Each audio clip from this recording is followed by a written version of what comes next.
maybe a little bit of a anomaly in this regard because I'm not actually a libertarian, and but I am very much a proponent of Bitcoin because I would say I'm more of a classical, traditional conservative in many ways, maybe paleocon in a lot of ways, but um, and I recognize the libertarian ethos from which Bitcoin arises. I recognize the positive aspects of the history of classical liberalism.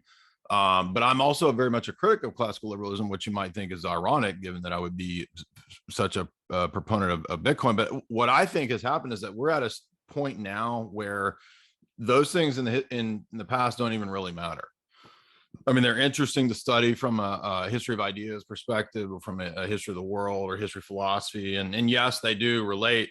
But I look at it like, look, if Bitcoin works, and if it is fair, and if it is just, and it's not a debt slave model, then it's virtuous money.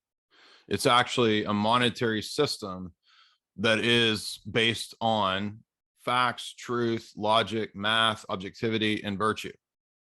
And if that's the case, it doesn't really matter whether it came from libertarians or even if some Marxist invented it, which obviously wasn't a Marxist. I don't think a Marxist could have invented it, but you know what I'm saying? Like, well, I think we're at the point where it doesn't matter anymore about like, oh, you like Bitcoin, then you must be one of those libertarians. You must be one of those anarchists. You must be one of those conservatives getting deplatformed who, you know, wants to be a pseudo terrorist. Or none of those things even matter anymore. Now we're at a stage where it's like we have to adopt some things that, even just from a pragmatic standpoint, that work. So if this is better, if this works, that's all the justification that's really needed.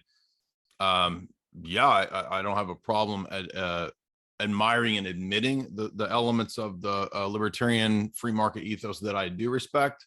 But at the same time, I'm a big critic of neoliberalism. I'm a big critic of classical liberalism in many ways. That does not mean I'm a socialist. I'm not at all a socialist. I would be probably more amenable to something like a Hoppe view. Yeah,